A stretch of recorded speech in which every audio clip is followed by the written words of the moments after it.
Israel may have just redefined the strategic boundaries of the Middle East, and the consequences could reverberate across the globe. With remarkable military precision, Israel executed what many now see as one of the boldest operations since Desert Storm. Whether it managed to halt Iran's nuclear aspirations remains uncertain. But what's undeniable is that Israel struck decisively, dismantling key elements of Iran's military and leadership structure in a matter of hours.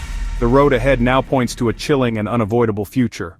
This is how Israel targeted Iran's nuclear program. Shortly after midnight in Tehran, while most of the city slept, an elite unit of Mossad operatives was wide awake. These agents, having infiltrated Iran more than a year prior, lived undercover under false identities. Their main objective: prepare for a covert military campaign to stop Iran from obtaining nuclear weapons. With Iran's continued threats against Israel escalating regional tensions, many neighboring powers have grown increasingly concerned. It's likely that some of them offered clandestine support for what was about to unfold.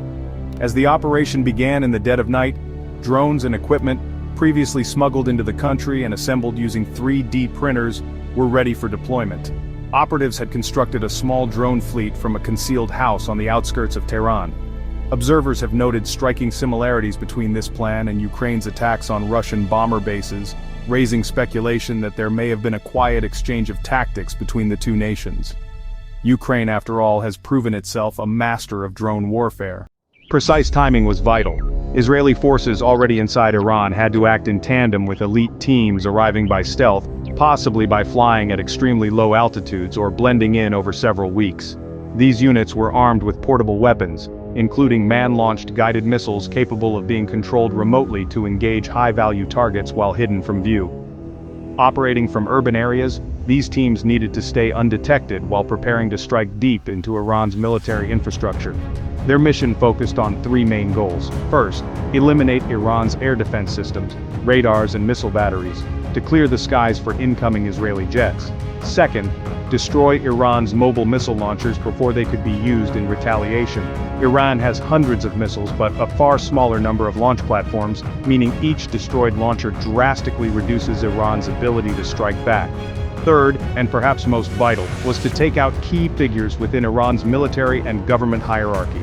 Targeted drone and missile strikes were planned to disrupt leadership chains and neutralize any centralized response. As the operation kicked off, drones launched from rooftop hatches in safe houses near Tehran. Though piloted remotely from locations like Tel Aviv, teams on the ground were tasked with stalling any local resistance, giving the drones time to complete their initial missions.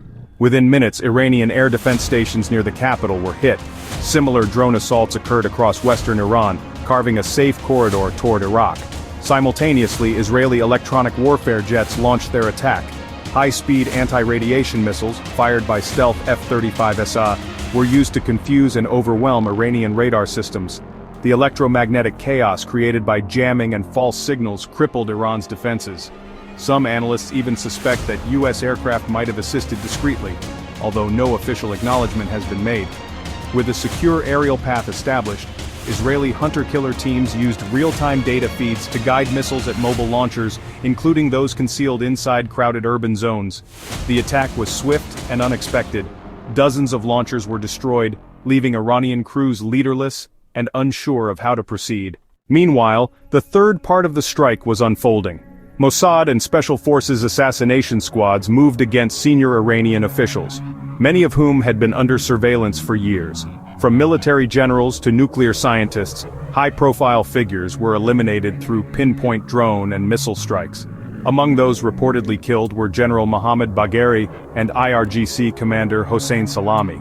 Intelligence operatives even arranged a fake leadership meeting just before the operation began, allowing an F-35 to destroy the location moments later with a precision strike. The opening minutes of the campaign were devastating. Israel's goal was not just to destroy facilities, but to spark internal unrest and encourage regime change. The magnitude of the strike instantly shifted perceptions across the region. Iran's conventional power appeared obsolete, and its leadership, if it survived, now had even greater reason to pursue nuclear arms as a deterrent. Knowing this, Israel pressed forward. With most of Iran's defenses disabled, non-stealth aircraft like F-15S and F-16S entered the fray. Enhanced for extended range and supported by a limited fleet of refueling tankers, possibly bolstered by U.S. support, Israeli jets targeted over 100 sites, launchers, command centers, air bases, and crucially, nuclear sites at Natanz and Isfahan. Yet one facility remained untouched. The Fordow enrichment plant, buried deep in a mountain and beyond Israel's capability to destroy alone.